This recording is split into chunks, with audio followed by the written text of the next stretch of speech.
나는 내 19년 인생 중에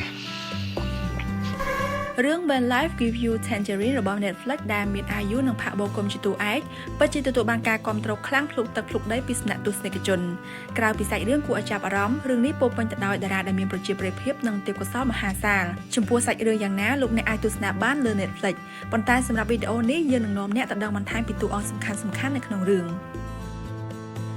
1. អាយុសម្ដេចជាតួអេសុនក្រោយផ្អាកការងារសម្ដែងភាពយន្តភាគ6ឆ្នាំទីបំផុតអាយុក៏បានវិលត្រឡប់មកវិញជាតួឯកជាថ្មីមិនត្រឹមតែគ្រប់គ្រងអាជីពចម្រៀងបានដោយជោគជ័យប៉ុណ្ណោះទេប៉ុន្តែនាងក៏ទទួលបានលទ្ធផលគួរឲ្យចាប់អារម្មណ៍ដែរនៅក្នុងវិស័យសម្ដែងភាពយន្តមិនតិចរឿងទេដែលអាយុបានសាងភាពជោគជ័យនិងលទ្ធផលអស្ចារ្យដូចជារឿង Hotel de Luna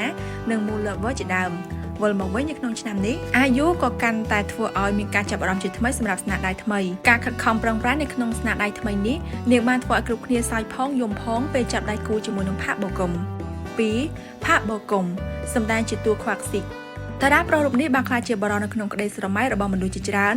ក្រោយបង្ហាញខ្លួននៅក្នុងរឿង Reply 1988ក៏ដូចជារឿង Moonlight Drawn by Cloud ដែលទទួលបានការគាំទ្រខ្ពស់ហើយឈានដល់ឆ្នាំ2025នេះផាកបូកុំដែលគ្រងតំណែងជាតួខ្វាក់ស៊ីកធ្វើឲ្យនារីជាច្រើនពេញចិត្តទ្វេដងព្រោះតែលោកបានបង្ហាញតួនាទីជាប្តីល្អនិងឪពុកដ៏ល្អយ៉ាងណាមិញបន្ទាប់ពីផាកបូកុំបានចូលបម្រើយោធានៅក្នុងឆ្នាំ2020លោកក៏មានស្នាដៃហោហែដែរនៅក្នុងវិស័យសម្ដែងភាពនឹងថឹងរបស់លោកនៅក្នុងនាមជាតារាសម្ដែងពិធីករនិងការងារផ្សេងៗនៅលើវិថីសិល្បៈពិតជាទទួលបានការផ្ដល់តម្លៃខ្លាំងពីមហាជនរូបភាពស្អាតស្អំជាមនុស្សឧស្សាហ៍ព្យាយាមនិងស្មោះត្រង់បានធ្វើចិត្តមហាជនពេញចិត្តផាកបូកុំកាន់តែច្រើនឡើង 3. Moon Sorry សម្ដែងជាតួអេសុនវ័យចំណាស់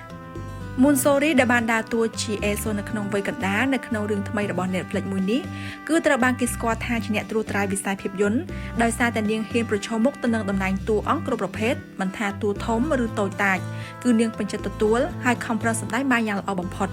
លើពីនេះមិនត្រឹមតែជាតារាសម្ដែងឆ្នាំប៉ុណ្ណោះទេប៉ុន្តែនាងថែមទាំងជាសិស្សពូកែទៀតផងនាងបានបញ្ចប់ការសិក្សាពីសាកលវិទ្យាល័យសុនខ្យងខ្វាន់ដែលជាស្ថាប័នសិក្សាខ្ពស់បំផុតនៅប្រទេសកូរ៉េខាងត្បូងហើយមុខជំនាញរបស់នាងមិនតាក់ទងទៅនឹងវិស័យសិល្បៈឡើយគឺការអប់រំ